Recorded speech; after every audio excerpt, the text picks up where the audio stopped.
Have you outgrown this version of yourself who tries to be so good or easygoing, useful, available? At the same time, you can feel this quiet refusal inside of yourself, not in this bitter way, not in an angry way, just paying attention that I still want to belong, but I'm not going to continue to erase myself.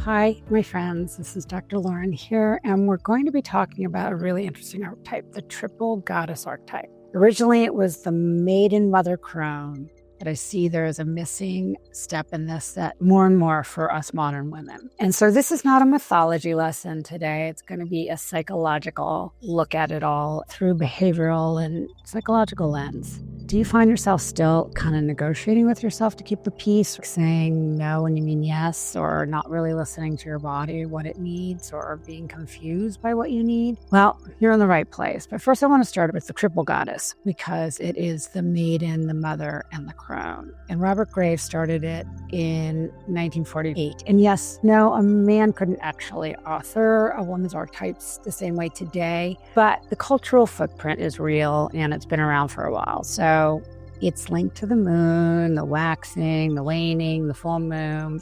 But let's walk through each one because they're actually really interesting and they're relevant. And then we're going to look at also the more modern version. So first, the maiden is when we're young, and it isn't just being young and naive. It's an initiation. It's a movement into adulthood. It's usually our early 30s. It's a becoming. It's about exploration, identity formation, new beginnings, momentum expansion, and not really knowing yet who you are. You're individuating and you're really trying to figure things out. Who do I want to be? Who am I? What feels true to me? What am I going to do with my life? The second one is the mother, and we don't have to just look at it from literal motherhood, though of course that's extremely important.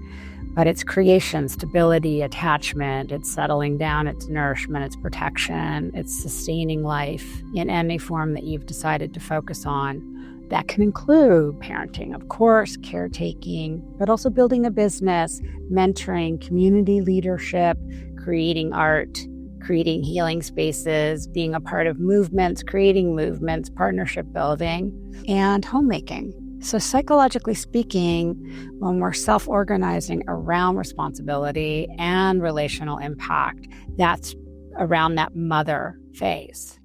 And then there is the crone, the third part of this, that's not about being old and ending. It's about discernment and wisdom and death and rebirth cycles, and truth-telling and legacy and spiritual authority. What am I going to pass on? How am I going to continue to create meaning for my life? What's really important about this is this map is powerful, but for modern women, there is something really, really missing here. Many of us didn't become mothers, or we became mothers later, not in the traditional way, or we didn't really have that traditional mother phase. We were building things, caretaking other people's side's children, and if we were queer, there might be another added layer where the maiden was about belonging and identity building and coming out and safety, and some of that gets delayed, and our whole sort of developmental process can get delayed and interrupted. And so the sovereign woman, which is the modern piece that we're starting to bring in, I'm really seeing in a lot of my work, is the maiden, the mother, the sovereign, and then the crone.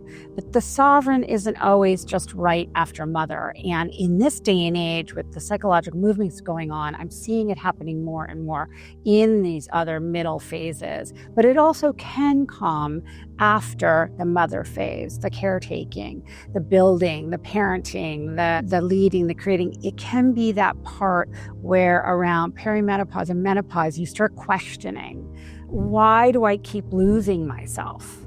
Why do I lose myself in relationships? Why do I not take care of myself? Why do I keep burning out? So the sovereign archetype steps in and starts saying, I don't want to keep doing that anymore.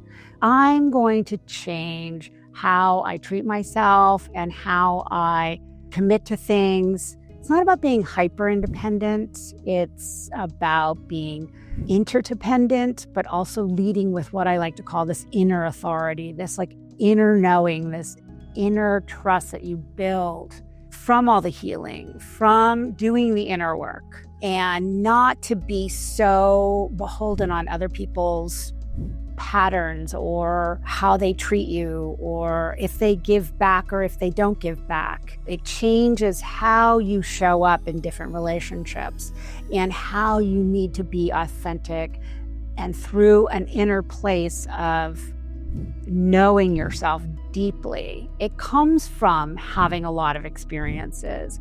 It comes from understanding your values more. It comes from wanting deep relationships, but not being willing to do all the work. It says things like, I am not going to abandon myself to keep this connection, and I won't shrink to keep the peace.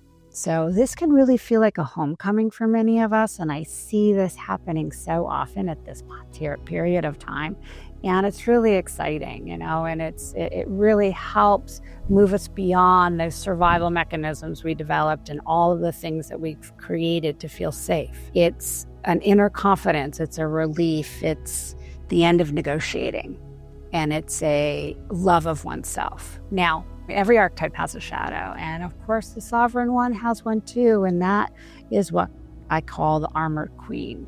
So it's where there's fast, kind of unkind boundaries, irritability, and vulnerability feels dangerous. So it's when people remain guarded and aren't learning that balance between openness and also safety, right? The shadow side is I'm connected to myself and I still don't feel like I can connect to you. And so we really want to watch for that. If there's something going on there, we want to kind of make sure that something hasn't been missed along the way. So I want to invite you to a practice that you can start right now. I call it the inner authority check-in. It's when you want to ask yourself, what do I know, even if I'm afraid of something? What is my body trying to say to me? And what choices will make me feel self-respect tomorrow? How am I going to feel good tomorrow about what I do today? And it's not about perfection. The sovereign woman is not about perfection anymore. It's about making mistakes and understanding that's part of the process. Like I skipped my words a couple times today. And instead of stopping and I'm just going to keep talking, like I'm making mistakes. It's not always easy to say all these things all at once. There's also grief that can come from it. I found grief is a big part of this inner authority process. Like you may be grieving the things that you wish you had figured out earlier, or the friendships that didn't work out, or some other regrets that you have. That's really an important part of it. And I found when people try to skip over the grief, that it's still there and it continues to get in the way. If you resonated at all with what I'm saying today, or even, some of this isn't exactly what you felt like hearing, I know you're in the right place. And if you did get anything out of my video, I'd really appreciate it if you press like and subscribe to my channel.